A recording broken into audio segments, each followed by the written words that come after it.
one of the things I really love about Doug's conferences, again, put on by Low Carb USA, is that he has been, at least the last few, dedicating one day to explore one topic. So in the Florida conference in Boca, I believe this year, the first day was all about type 1 diabetes. And I heard it was like epic. Like this has never happened before, to get all day speakers about ketogenic diets and type 1 diabetes. And people talk about it as like it's, ketogenic lore at this point. It's like, that was an amazing day.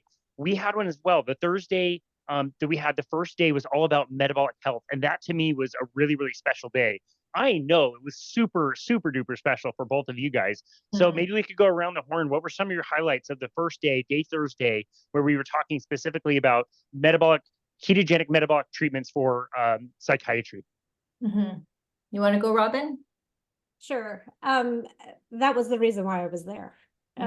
Plain and simple. That's the reason why I was there. I wanted to hear all of that. And, it is so very important to unite. And I think that's what we're getting from the Bazuki group, Jan Bazuki's passion.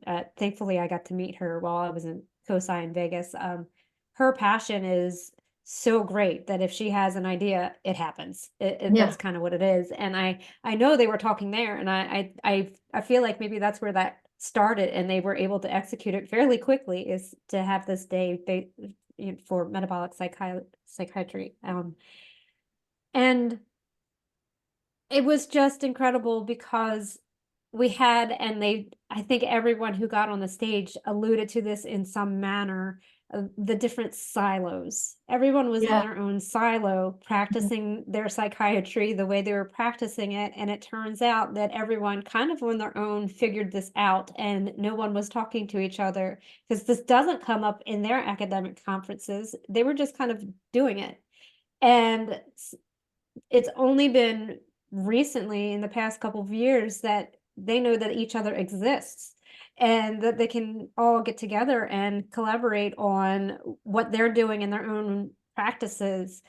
So to have all of that in one room, not only for them to share their experiences, their research, their studies, all of that, but to have all of the other physicians in the room, in the audience. I mean, there was physicians in the room who have large followings and on social media, who are very well known within the space, that weren't speakers. They were there to learn.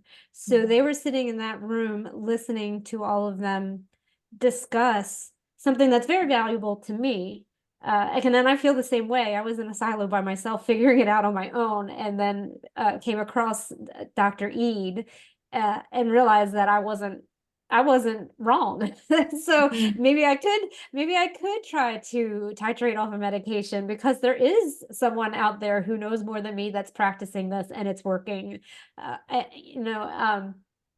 feel like it's only going to help more and more people heal, or have the opportunity to heal. And everyone was calling it the science of hope.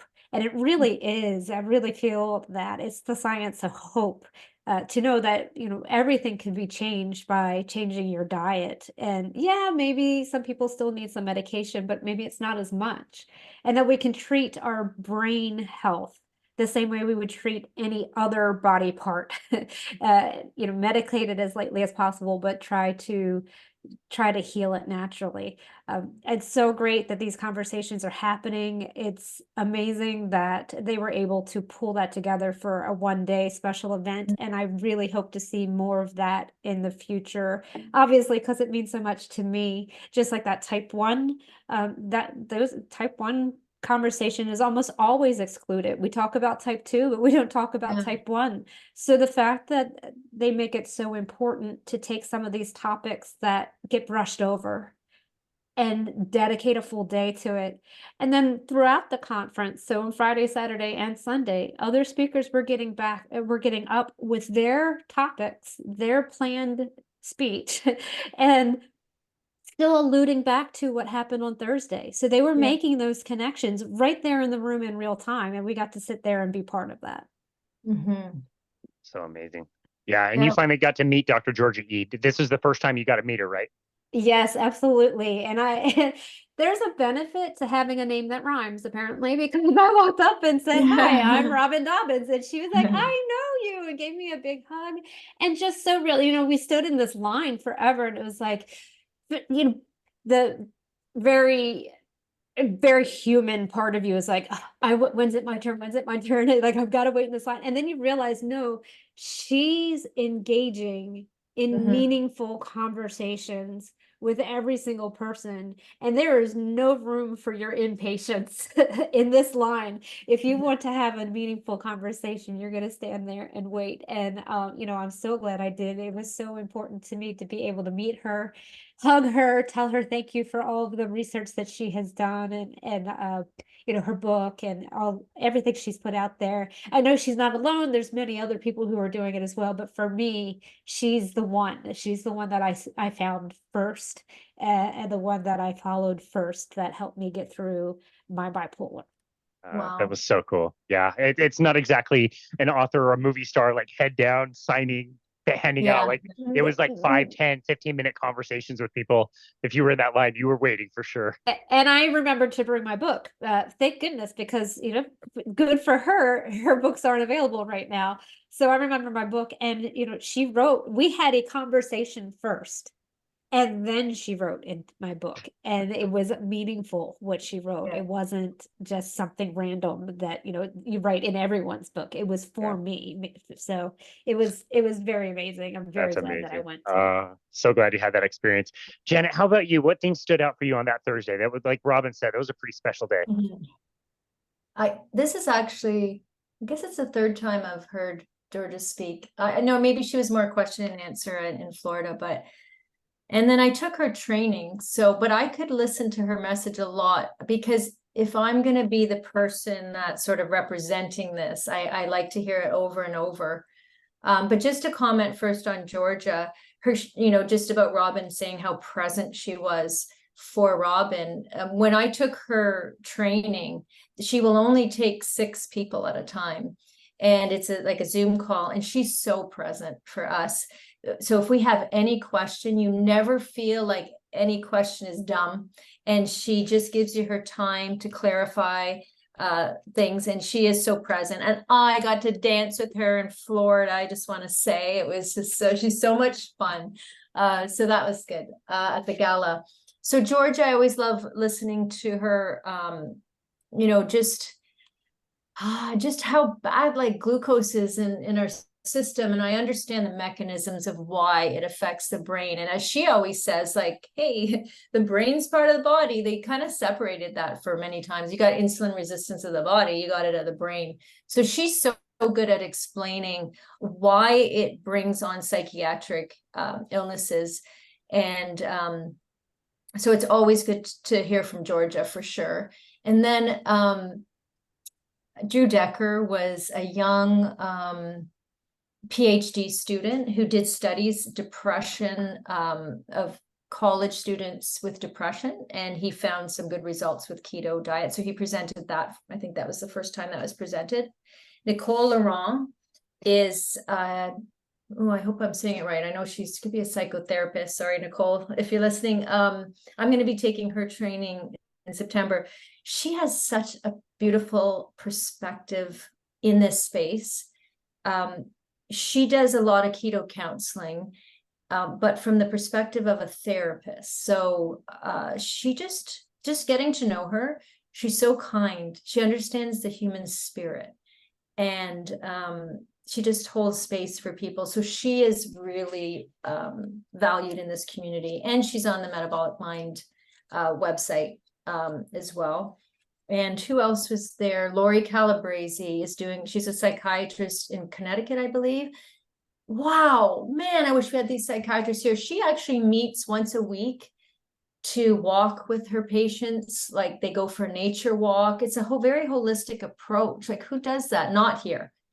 Guys, here, say near Toronto, Ontario, it's so bad. They give you see the psychiatrist if you're in the hospital or something, or you ask to see them. They say, this is your diagnosis. Here's your meds. See you never again. And your family doctor can take care of your meds. And there's just no holistic approach. Like I asked Chris Palmer at another conference, and like, how often do you see your clients? And probably George is the same. He goes once a week. I'm like, that's like on TV. Like, you know, you watch a TV show and like the psychiatrists, they lie on a chair and you talk about your problems. But anyway, so Nicole Laurent, Lori Calabrese and Tamara, I forget her last name. She did a study. So these were the people. I wonder if I left out Hannah, of course, Hannah Warren and Brett Scher went up. Brett Scher is really valuable to this community. He's a cardiologist because everybody says, and he is the director of Metabolic Mind. Everybody's all freaked out about getting a heart attack because you're doing keto. Well, who is the director of Metabolic Mind but a cardiologist? And he's the one who really helped me understand that it's not the LDL, it's maybe get your calcium scores if you're really worried about it. I'm really speak up against statins because I really believe that my mom I think that contributed to her Alzheimer's, is they erroneously put her on statins. And I wish I could go back, because then now I understand because of Brett Scher. So he was really valuable. And then Hannah Warren, who is starting this Metabolic Collective, one of the founding members, she told her story. And so that was really important, I think, for the people in the audience to say, hey, this is a person we got to, like, we were all so sad to hear it. And I'm sure, and Robyn's story too. Robyn, you could have been up there telling your story. That's funny, because afterwards when I was talking to Hannah, she said, I was looking at you while I was telling my story and I wanted to wave you up there to tell you to come on up. She said, would you have done it? I said, absolutely, I would have done it. Yeah, you definitely should have asked me. I would have been there.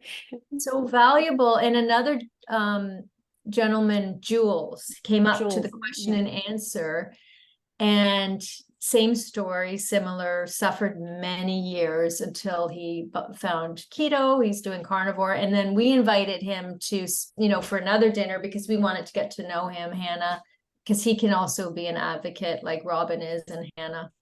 So, this metabolic psychiatry was very special. And like, I appreciate what Robyn said, that all the other doctors kind of alluded to it later.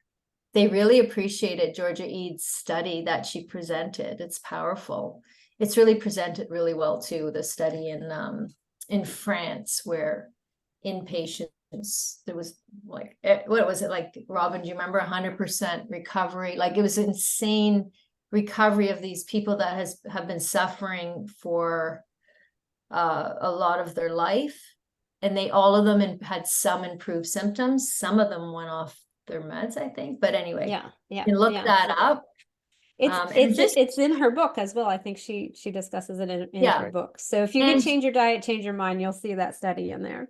I was just going to say that, like, this is a little plug for her book. Her book is like a manual. So Chris Palmer's book, he wrote it for the scientists and doctors, so that they would have confidence, because they don't want to use this. They're liable. Like Brian Lancaise said, he has certified in 2 states in case he's under investigation in one of them, because doctors, they're too afraid to use this. So that's what Chris Palmer. So it's a hard read for some people, but and they're like, hey, I don't even know how to do the keto diet, and I just read Brain Energy, and that's not what it's about.